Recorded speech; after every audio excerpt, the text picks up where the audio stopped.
Olá, sejam bem-vindos e bem-vindas à MF3 Escola de Filosofia. Pois bem, nessa série da patrística, hoje faço um comentário geral sobre a novidade desse período histórico, que é a Bíblia. O que seria a Bíblia e por que em filosofia nós tratamos deste livro, que faz parte de uma tradição religiosa. Este livro, portanto, religioso, ele tem algumas estruturas e eu vou abordá-lo um pouco mais em alguns vídeos e do porquê que em filosofia vou tratar disto. Num primeiro momento, esta tradição textual tem, de certa maneira, semelhança com a filosofia grega em alguns aspectos, ainda que em outros ela difira.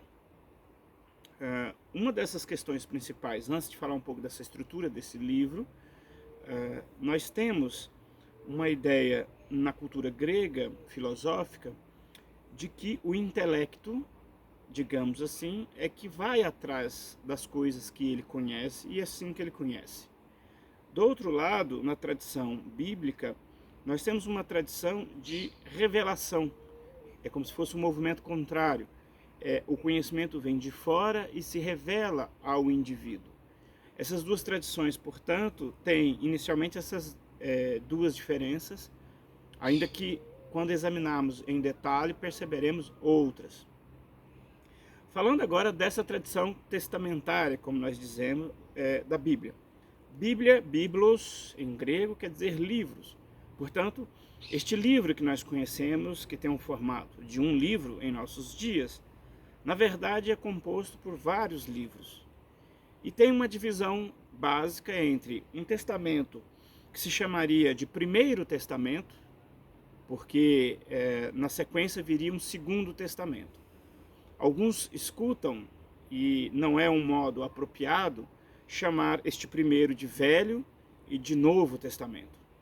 Por uma questão ecumênica, portanto, de uma maturidade das tradições religiosas, convencionou considerar que é apenas um primeiro testamento, que é compartilhado com os judeus, por exemplo, e depois um testamento, um segundo testamento, no qual apenas os cristãos, digamos assim, interessam por ele. Por isso essa diferença de nomenclaturas. Esse livro, então, é composto dessa primeira parte, desse primeiro testamento, o qual compartilhamos com a tradição religiosa judaica. Dentro dele temos também uma grande divisão, mas eu chamaria atenção apenas para a primeira divisão, que são 5 livros.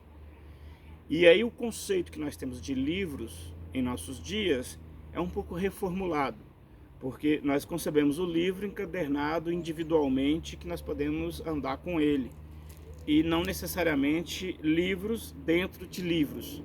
Por uma questão histórica, em outro momento falarei mais, esses múltiplos livros em algum momento se juntaram numa única encadernação.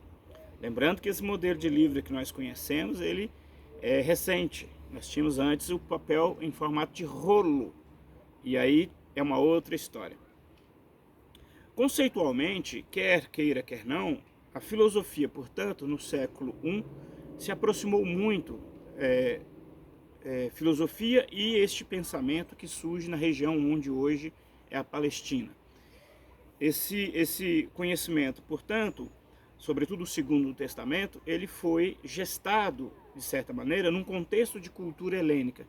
Isso quer dizer que se falava grego naquele contexto, se escrevia em grego.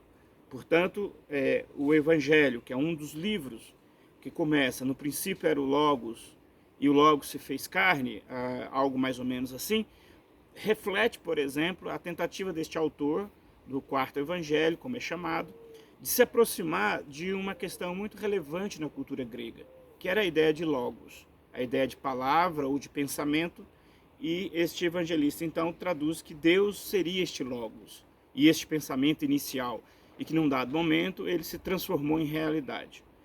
Enfim, vou parar por aqui hoje, indicando, para finalizar, que eu farei uma série de vídeos, então, desta aproximação, deste conhecimento revelado, posto na Bíblia, para o encontro desse conhecimento com a filosofia, ou a filosofia ao encontro dele. e o que isso vai moldar as bases do Ocidente como nós conhecemos enquanto cultura e na qual nós vivemos hoje. Muito obrigado, até um próximo vídeo aula.